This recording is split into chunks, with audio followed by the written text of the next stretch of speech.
So I'm just going to be honest with you, and it's no surprise, I enjoy AEW. And I'm not going to forget that one day they came along and said, ha, you want banger matches on TV every single week? We are just going to give it to you. Because there was a time when that didn't exist. It's also fair to say that at the moment, All Elite Wrestling is trying to find that fire they once had. There is a singular element that keeps continuing to come up when we get to this online chatter. And maybe it is a loss, but it's still being felt. Why? Here's why.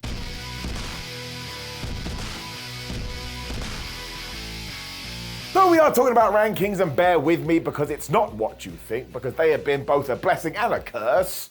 Let us talk about Private Party. OGs of the tag team division, they were recently, kind of out of nowhere, moved back right into the title scene when they took on the Young Bucks at Wrestle Dream. And while they had a very good showing there, did they get their hand raised? No, they did not. But in the room that night, there were a lot of fans that thought, we should have pulled the trigger. Over the last few years, though, they have got lost in the shuffle, and that does suck.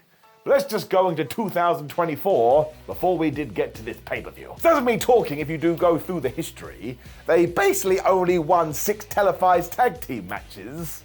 And then, they became number 1 contenders. That doesn't really make sense. It just means their title opportunity does have a bunch of holes in it, and I know we had that collision match where they were successful in the 3-way.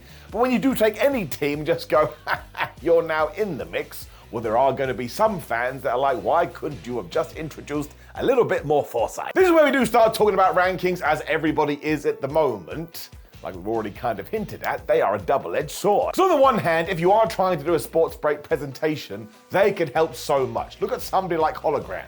I believe his record is now 14-0, so if all of a sudden he does go after a title, we can stand there in our very, very bright hoodies and be like, oh, I can understand that one, works for me. On the other, there is a reason AEW got rid of them again. That's because long term, they just don't work. I mean, trying to keep track of all this stuff is difficult to begin with, but then you have injuries, and you have the creative element of wrestling, and sometimes you can fall into something great, but if you're being hamstrung by the damn rankings, well, you can't do it. And AEW has made it clear sometimes they want to book some matches for the sickos, but if you are following the numbers, once again, you're done. And as ever, because we did introduce them, taking them away is always going to cause some controversy. It's like if I tell you I'm going to buy you a free ice cream, then I knock it on the floor, you'd be like, well, why didn't you just do nothing to begin with? Now, personally, I think not having them is for the best, even though I do actually quite like them. But you can go back to WCW that did this around about 3 or 4 decades ago, and they too were like, we have figured it out. And did it work then? No, it didn't. Most of all, though, I just do not believe the company's fortunes and future successes are based around a bunch of statistics. Like, they're a nice addition to have in your pocket, but I don't think they're the be-all and end-all. So what do we do instead? Well, it's nice and easy. You shall roll your eyes, but here it comes. We focus on more stories. Because I do admit there have been plenty of these recently that sort of kind of snuck up on us, the Private Party one being the biggest of the lot, because at one stage nobody was talking about them even on television, and the next they were getting their hands broken by Jon Moxley. And yes, we've chatted about it, getting tag team title shots. I just think it would have been way better if we had gone, all right, Mark Quinn and Isaiah Cassidy, we have a 6-month plan for you, or even a 3-month plan, and over these next 12 weeks, you're going to start to get wins, and you're going to start to get some fire in your bellies. Then all of a sudden, the fans will be like, oh my gosh, I think they're coming back. And then when you get to Wrestle Dream, maybe you can make them the champions, because people are going to start believing. It's like Santa Claus. If nothing else, you want to make sure before you go into any single match, especially on a big event, that every single fan has that thing in their tum-tums where they go, well, I am sure the Young Bucks are going to win, but there's just this 5% uncertainty in my Tootsie Toes, and that's when you've got them. It's called Jeopardy. So once again, if we do throw the rankings back in there, that would keep things like this more honest.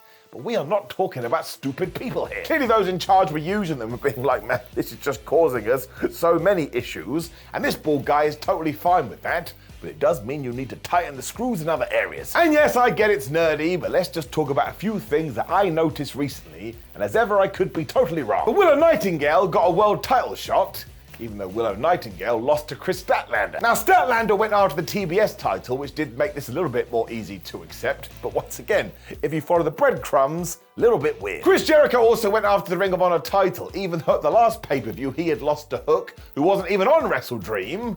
So once again, your brain is allowed to go, well, why didn't Hook get this shot? Orange Cassidy can also be thrown into this mix because he beat Chris Jericho, and then Chris Jericho was going after the FTW title. so the piece of fruit should be mad too. Then there's Darby Allin, who gave up his world title shot at Grand Slam because Bryan Danielson wasn't going to be cleared. And then Bryan Danielson had a match with Nigel McGuinness. And look what it's doing to me, but once again, it doesn't really click. And this doesn't make the product bad. For example, Moxley versus Darby was a great match, and we got to have Nigel McGuinness versus Bryan Danielson. And given that I am a nerd, I'm never going to moan about that, because without AEW, we wouldn't have gotten it, and I needed it. So I certainly didn't sit over here all moody or going nuts on the internet, but if you came to me in a very calm manner and brought this up, I'd be like, you're right, Steve. Great point. Because really, when you are watching week to week, you want one thing to flow into another, because it just makes your viewing privileges or experiences that much better. I also think that promotions need to evolve and kind of leave stuff in the past.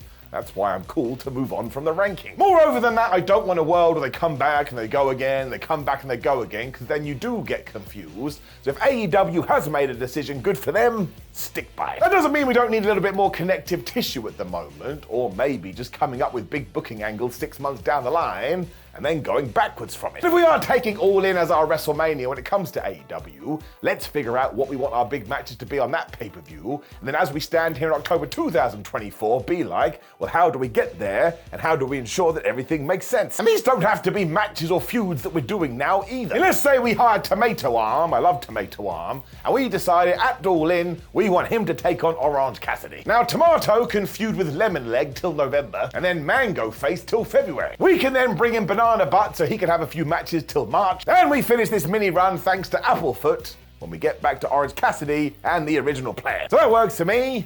And now I'm really sad that none of these wrestlers actually exist. That is where I think the loss is though, because even though we got rid of one thing, I'm not sure AEW ever sat down and go, well, what's going to replace it? That's what we're going to double down on. It also could be why we get a bunch of random booking, because again, Private Party versus the Young Bucks, it was a terrific fight, but it probably could have been a little bit better. I don't doubt this will happen either. I mean, AEW just signed these massive TV deals, so they can sit down and start thinking about the long term. So I actually think the product's about to improve. And isn't this half the fun too? Like, even if you're one of these individuals that sits there and hates on All Elite Wrestling, don't you just enjoy the ride? It's like a fabulous roller coaster that never ends. But if you do fit this role, you're on the dark side, man, and you're letting the hate to fuel you and consume you. And Star Wars has taught us, even though you would be better on the light side, you're still gonna have a terrific time as Darth Vader. So all of that is super weird, but listen, you do you, my friend.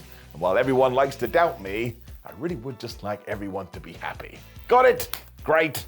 Good. Now, of course, there's going to be loads to talk about here, so let me know a few things in the comments below. What do you think about the rankings? And if they are gone for good, what should we do instead?